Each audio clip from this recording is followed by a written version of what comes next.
Hello दोस्तों, आज की इस वीडियो में हम यूपी पुलिस कांस्टेबल के लिए हिंदी के बहुत ही इंपॉर्टेंट क्वेश्चन को करने वाले हैं। तो चलिए वीडियो को शुरू करते हैं। तो पहला क्वेश्चन है कि वर्णमाला किसे कहा जाता है। और यह यूपी पुलिस कांस्टेबल 28/8/2024 के सेकंड शिफ्ट में पूछा गया था।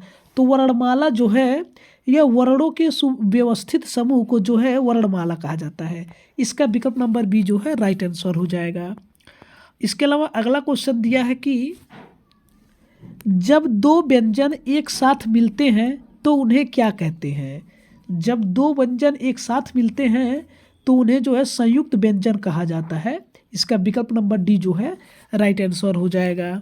और अगला क्वेश्चन है कि कौन सा वर्ण दंत्य नहीं है। कौन सा वर्ण दंत्य नहीं है। तो ये जो है ट जो है ये दंत्य नहीं है। इसका विकल्प नंबर बी जो है राइट आंसर हो जाएगा। द त ध जो है दंत वर्ण है। इसके अलावा अगला क्वेश्चन है कि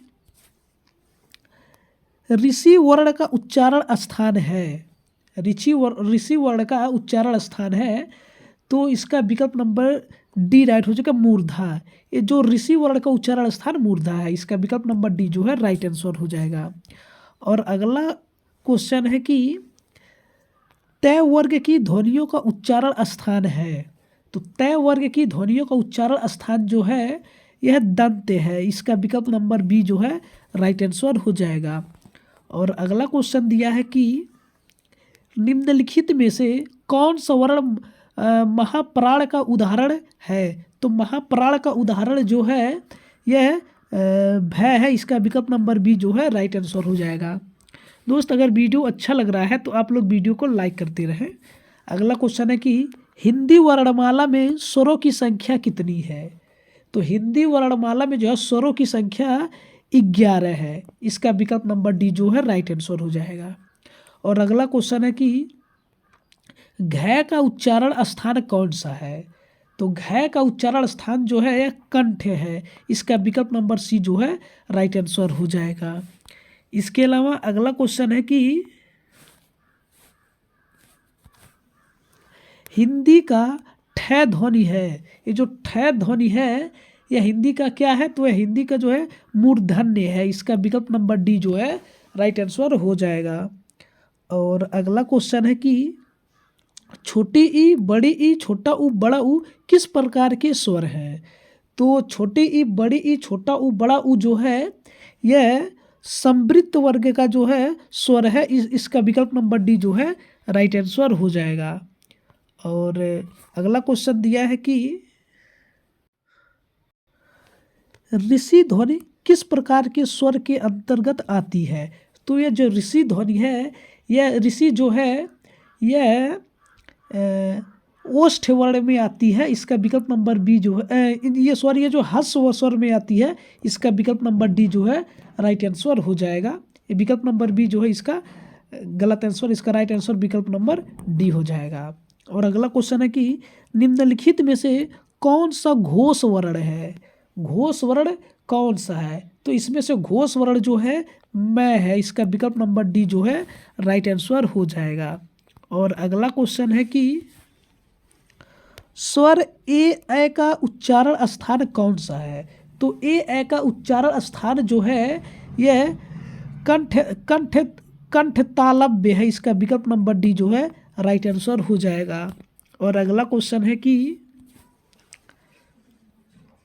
ख ग फ ध्वनियाँ किस प्रकार की भाषा है। तो जो ख ग फ ध्वनियाँ हैं ये जो है अरबी फारसी भाषा है। इसका विकल्प नंबर बी जो है राइट आंसर हो जाएगा। और अगला क्वेश्चन है कि बोलते समय मुख के कितने उच्चारण स्थानों का प्रयोग किया जाता है। तो बोलते समय जो है मुख के 5 उच्चारण स्थानों का प्रयोग किया जाता है। इसलिए इसका विकल्प नंबर बी जो है राइट आंसर हो जाएगा। और आगे की ओर बढ़ते हैं। और अगला क्वेश्चन है कि हिंदी वर्णमाला में स्वरों की कुल संख्या कितनी है। तो हिंदी वर्णमाला में स्वरों की संख्या जो है यह 13 है। कितनी है। हिंदी वर्णमाला में स्वरों की संख्या जो है 13 है। इसका विकल्प नंबर डी जो है राइट आंसर हो जाएगा। और अगला क्वेश्चन दिया है कि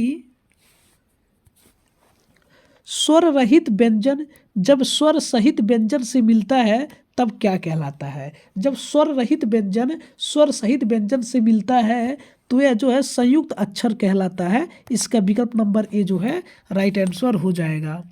और अगला क्वेश्चन दिया है कि कौन सा व्यंजन नासिक द्वारा उच्चारित होता है? तो ये जो है नासिक द्वारा जो है यह ड़ जो है उच्चारित होता है। इसका विकल्प नंबर ए जो है राइट आंसर हो जाएगा। और अगला क्वेश्चन है कि यह रे ल व किस प्रकार के व्यंजन है? तो यह रे ल व जो है यह अंतस्थ प्रकार के व्यंजन है। इसका विकल्प नंबर ए जो है राइट आंसर हो जाएगा।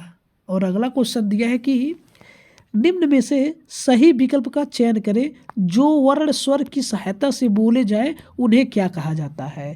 तो जो वर्ण स्वर की सहायता से बोले जाते हैं उन्हें जो है व्यंजन कहा जाता है। इसका विकल्प नंबर बी जो है राइट आंसर हो जाएगा। अगला क्वेश्चन है निम्न में से उस विकल्प का चयन करें जो बताता है कि व्यंजन को स्वर रहित दिखने के लिए किस चिन्ह का प्रयोग किया जाता है। तो इस प्रश्न का राइट आंसर हो जाएगा हलंत। विकल्प नंबर सी जो है राइट आंसर हो जाएगा। और अगला क्वेश्चन है कि ह्रस्व व दीर्घ इनमें से किसके प्रकार के हैं? ह्रस्व व दीर्घ जो है यह जो है स्वर प्रकार के हैं। इसका विकल्प नंबर ए जो है राइट आंसर है। और अगला है कि इनमें से कौन सा उष्म व्यंजन है?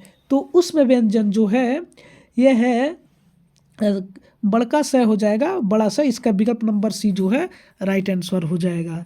और अगला क्वेश्चन है कि निम्न में से दंत ध्वनि है। तो ये जो दंत ध्वनि है यह न है। इसका विकल्प नंबर सी जो है राइट आंसर हो जाएगा। और अगला क्वेश्चन है कि निम्न में से कौन सा वर्ण अघोष है? अघोष वर्ण कौन है? तो इनमें से जो ये च है ये अघोष वर्ण है। इसलिए इसका विकल्प नंबर ए जो है राइट आंसर हो जाएगा। और अगला क्वेश्चन दिया है कि निम्नलिखित में से असत्य कथन की पहचान कीजिए। तो इनमें से ये जो डी वाला है सभी विसर्ग संघोष होते हैं। इसका विकल्प नंबर डी जो है राइट आंसर है, जो कि ये गलत है।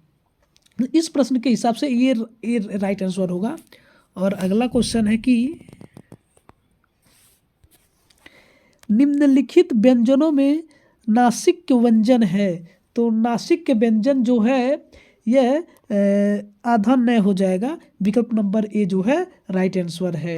और अगला क्वेश्चन है कि अनुस्वार किसका कार्य करता है? तो जो अनुस्वार है यह जो है पंचम वर्ण का कार्य करता है। इसका विकल्प नंबर सी जो है राइट आंसर हो जाएगा। इसके अलावा अगला क्वेश्चन है कि जिन स्वरों के उच्चारण में हवा नाक से भी निकलती है उन्हें क्या कहते हैं? तो जिन स्वरों के उच्चारण में हवा नाक से निकलती है उन्हें जो है अनुनासिक स्वर कहा जाता है। इसका विकल्प नंबर बी जो है राइट आंसर हो जाएगा। और अगला क्वेश्चन है कि हिंदी वर्णमाला के अनुसार कौन सा वर्ण पंचम अक्षर है? तो इसमें से जो है पंचम अक्षर जो है यह मैं हो जाएगा। विकल्प नंबर सी इसका राइट आंसर है। और अगला क्वेश्चन है कि निम्नलिखित में से कौन सा स्वर मूल स्वर नहीं है? तो इसमें से मूल स्वर जो है यह ए नहीं है। इसका विकल्प नंबर डी राइट आंसर हो जाएगा। और अगला क्वेश्चन है कि निम्नलिखित व्यंजनों में से व्यंजन का उच्चारण तालु से होता है, यानी कि कौन से व्यंजन का उच्चारण तालु से होता है? तो ये जो है छह व्यंजन का उच्चारण जो है तालु से होता है। इसका विकल्प नंबर सी जो है राइट आंसर हो जाएगा। और अगला है कि इनमें से दंत ध्वनियाँ हैं। तो दंत ध्वनियाँ जो हैं त थ द ध में है। इसलिए इसका विकल्प नंबर सी जो है राइट आंसर हो जाएगा। और अगला क्वेश्चन है कि दांत और जीभ के स्पर्श से बोले जाने वाले वर्ण को क्या कहते हैं? तो दांत और जीभ के स्पर्श से बोले जाने वर्ण को जो है दंत कहते हैं। इसका विकल्प नंबर बी जो है राइट आंसर हो जाएगा।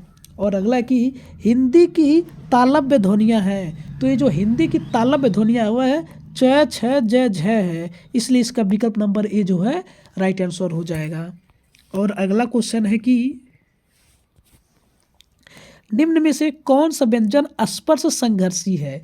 तो स्पर्श संघर्षी व्यंजन जो है जय है, इसका विकल्प नंबर ए जो है राइट आंसर हो जाएगा। और अगला है कि ए के उच्चारण स्थान का नाम है, तो ए के उच्चारण स्थान का नाम जो है कंठ तालव्य है, इसका विकल्प नंबर डी जो है राइट आंसर हो जाएगा। दोस्त अगर वीडियो अच्छा लग रहा है तो आप लोग वीडियो को लाइक करते रहें और चैनल पर पहली बार विजिट किए हैं तो चैनल को सब्सक्राइब जरूर करें। अगला क्वेश्चन है कि निम्नलिखित में से कौन सा वर्ण अंतस्थ नहीं है? अंतस्थ नहीं है तो इनमें से ये जो है ये अंतस्थ नहीं है, इसके लिए इसका विकल्प नंबर बी जो है राइट आंसर हो जाएगा। और अगला क्वेश्चन है कि यह रे ले वे किस वर्ग के व्यंजन है? तो जो ये रे ले वे जो है यह अंतस्थ प्रकार के व्यंजन है, इसलिए इसका विकल्प नंबर सी जो है राइट आंसर हो जाएगा। और अगला क्वेश्चन है कि हिंदी की स्पर्श अघोष महाप्राण दंत व्यंजन ध्वनि है, तो इसका विकल्प नंबर सी जो है राइट आंसर हो जाएगा, आधा था। निम्नलिखित में से अर्ध स्वर कौन सा है? तो अर्ध स्वर जो है यह है, इसका विकल्प नंबर ए जो है राइट आंसर हो जाएगा। और अगला क्वेश्चन है कि हिंदी की स्पर्श घोष महाप्राण और ओष्ठ व्यंजन ध्वनि है, तो ये जो ओष्ठ व्यंजन ध्वनि है यह आधा भय है, इसका विकल्प नंबर ए जो है राइट आंसर हो जाएगा। और अगला है कि इनमें से कौन सा संयुक्त व्यंजक नहीं है? तो जो संयुक्त व्यंजन है वह फ नहीं है और क्षेत्र ज्ञानी जो है संयुक्त व्यंजन है, इसलिए इसका विकल्प नंबर डी जो है राइट आंसर हो जाएगा। और अगला क्वेश्चन है कि निम्नलिखित में से कौन सा स्वर समृद्ध है?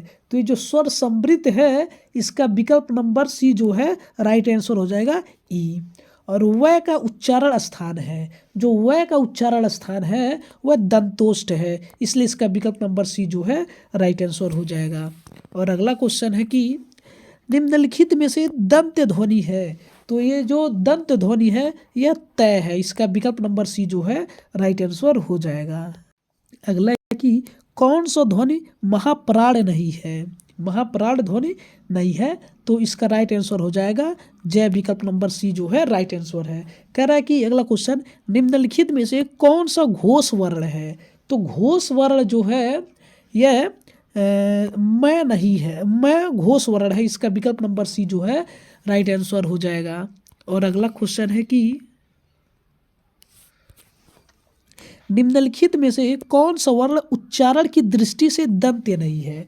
तो उच्चारण की दृष्टि से जो ये ट है ये दंत वर्ण नहीं है, इसका विकल्प नंबर डी जो है राइट आंसर हो जाएगा। और अगला है कि हिंदी वर्णमाला में वर्ण है, तो हिंदी वर्णमाला में जो है यह 53 वर्ण है, इसका विकल्प नंबर डी जो है राइट आंसर है। इसका जो इम्पोर्टेंट पॉइंट ये दिया हुआ है कि केंद्रीय हिंदी निर्देशालय के अनुसार हिंदी वर्णमाला में कुल वर्णों की संख्या 53 है, एक विशिष्ट व्यंजन ये है हलंत। और अगला है कि यह का उच्चारण स्थान है, तो जो यह का उच्चारण स्थान है वह है तालु है, इसका विकल्प नंबर डी जो है राइट आंसर हो जाएगा। और अगला है कि इनमें से कौन सा व्यंजन अल्प प्राण है? अल्प प्राण व्यंजन जो है यह च है, इसका विकल्प नंबर सी जो है राइट आंसर हो जाएगा।